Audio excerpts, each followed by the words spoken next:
रंग और पानी में बढ़िया तैरते हो, लोग तुम्हें कितना प्रेम करते हैं। हंस बोला, काहे का ये सफ़ेद रंग पानी में छिप जाता है, ना तो लगता है कि पानी है कि मैं हूँ, और लोग जो है मुझे परेशान करते रहते हैं, ये कोई जीवन है। कौवा बोला, भाई तुम अपने जीवन से खुश नहीं हो। हंस बोला, नहीं, मैं अपने जीवन से खुश नहीं हूँ। कौवा फिर भोलेनाथ के पास गया उड़ता हुआ। तो भगवान ने पूछा भोलेनाथ ने कि क्या हंस खुश है अपने जीवन से। कौवा बोला, नहीं प्रभु, वो तो खुश नहीं है। तो बोला कि जो तोता होता है, तोता कितना जो है अच्छा होता है, लोग उसको मिट्ठू मिट्ठू कह के बुलाते हैं, उसका कितना सुंदर जीवन है, हरा रंग, लाल लाल ठोड़ उसके, और कितना खूबसूरत लगता है। भगवान ने कहा कि तुम जाओ जो है उससे पूछ करके आओ कि क्या वह अपने जीवन से खुश है। अब कौवा ढूंढते ढांढते गया, जहाँ सारे तोते रहते थे वहाँ पहुँच गया।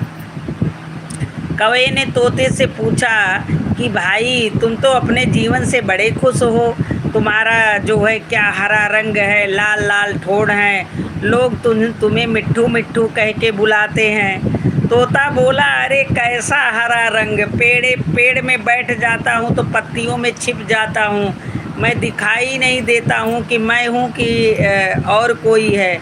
मुझे ढूंढने में कितनी परेशानी होती है, और लोग मिट्ठू मिट्ठू क्या मुझे पकड़ करके पिंजड़े में कैद कर लेते हैं।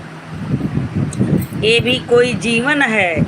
कौवा बोला, भाई तुम अपने जीवन से खुश नहीं हो। तोता बोला, नहीं, मैं बिल्कुल नहीं खुश हूँ। अब कौवा उड़ते उड़ते फिर महादेव के पास पहुँचा। महादेव ने बताया कि क्या तोता अपने जीवन से खुश है, बोले। तो बोला, कौवा बोला, नहीं प्रभु, वो तो अपने जीवन से नहीं खुश है। तो बोला, प्रभु मुझको मोर बना दीजिए। मोर का क्या जीवन है, कितना सुंदर नृत्य करता है, कितना खूबसूरती है, बोलता है तो कितना मधुर लगता है, मुझे मोर बना दीजिए। प्रभु ने कहा, जाओ मोर से पूछ के आओ क्या वह अपने जीवन से खुश है। कौवा फिर उड़ते हुए मोर के पास पहुंच गया और मोर से पूछा कि मोर भाई तुम्हारी कितनी सुंदर ज़िंदगी है, क्या नाचते हो, और बढ़िया तुम्हारी कितनी सुंदर बोली है, तुम अपने जीवन में बहुत खुश हो। मोर बोला, भाई काहे का खुश है, लोग आते हैं मेरे पंखों को उखाड़ लेते हैं और मुझे छटपटाता हुआ छोड़ के चले जाते हैं। थैंक यू सुरेश भैया, राधे राधे बच्ची, ये भी कोई जीवन है। कौवा बोला कि भाई तुम अपने जीवन से खुश नहीं हो मोर से। मोर बोला, नहीं भाई, सबसे अच्छा तो तुम्हारा जीवन है, जहाँ चाहो उड़ते रहते हो, ना तुम्हें कोई पकड़ता है ना कुछ करता है, और सबसे सुंदर तो तुम्हारा जीवन है। अब तो कौवा खुश हो गया।